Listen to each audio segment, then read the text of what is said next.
Hello and welcome back. In this video, we'll discuss the saving code in our 12 codes, which is the BR interval. As we have mentioned before, that BR interval started from the beginning of the P wave till beginning of QRS complex. So it is composed of the P wave and the BR segment. This is called the BR interval, and it represents the electrical activity at the atrial level from atrial contraction till physiological delay in the AV node. Normally, the BR interval equals 120 to 200 milliseconds, which means 3 to 5 small squares. 3 to 5 small squares. If you look here, it is 1 to 3.5, so it is within the normal range. The abnormalities in the BR interval, it may be shorter, so it's short BR interval, or it may be prolonged, as in long or prolonged BR interval. In shorter BR interval, here, if you think, it means that there is no physiological delay. As you know, that the AV node that produces the physiological delay, it produces the BR interval. What if there is an accessory pathway which allows the electricity to transmit from the atria to the ventricles through this pathway, not passing through the AV node? So this will abolish the physiological delay and causing shorter BR interval. And this is called accessory pathway or Wolff-Parkinson-White syndrome, in which there is a short BR interval, less than, if you look here, it is about 2 small squares, less than 3 squares, less than 120 milliseconds. There will be a delta wave at the start of the QRS complex. Why? QRS complex represents ventricular depolarization, and here depolarization occurred not from the normal pathway, so it will be abnormal, producing an initial delta wave, which denoting the conduction through the accessory pathway and produce widening of the QRS complex. And finally, you will find ST wave changes in the form of inverted T or something like this, because when the depolarization is abnormal, also repolarization will be abnormal, so there will be a repolarization change or abnormality in the form of secondary ST wave changes. But the most pathognomonic in the accessory pathway or Wolff-Parkinson-White syndrome is presence of short BR interval due to presence of a delta wave denoting conduction and depolarization through the accessory pathway and secondary ST wave changes.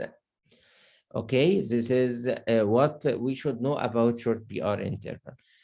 Okay, what about long BR interval? As we have mentioned before in the bradyarrhythmias, that when the AV node, due to calcification or degeneration or any pathology that inhibits the AV node, it will prolong the physiological delay above 200 milliseconds. So the BR interval will be prolonged, and we call this first degree AV block. If you look here, this is the BR interval 1, 2, 3, 4, 5, 6.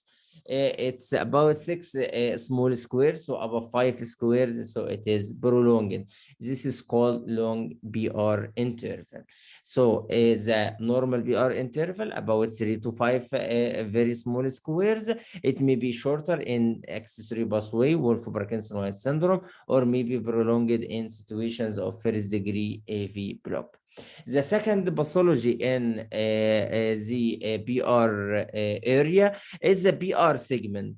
As you know, there is a point we have mentioned previously called J point, which is a junction of QRS with the ST segment. This J point, which is this point I mark with a pointer,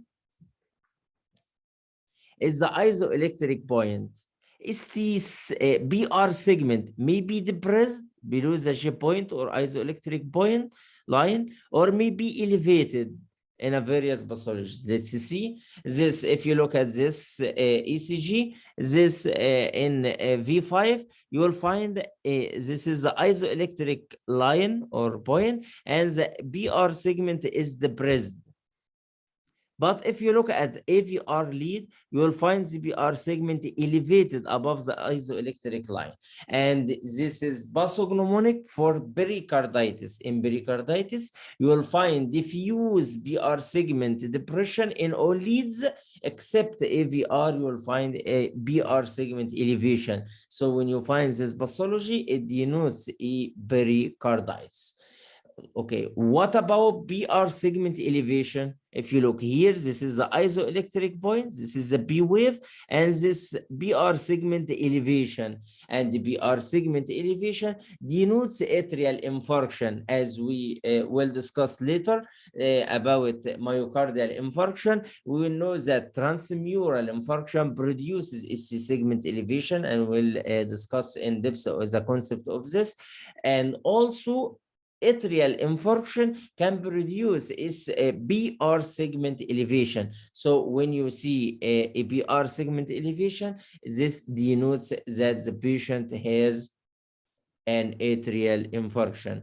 This is the normal BR segment, isoelectric, and this is depressed BR segment in cases of pericarditis. But here, this is the BR segment elevation in situations of atrial infarction. So when you look at the BR interval and BR segment, you should see if it is a normal BR interval, or it is shortened BR interval due to accessory busway, or it is prolonged BR interval due to presence of a first degree AV block, or the BR segment is depressed in cases of pericarditis, or it is elevated in cases of atrial infarction. I hope that I have made the concept of BR interval more simplified. Thank you very much, and see you in the next video with the coming code. Goodbye.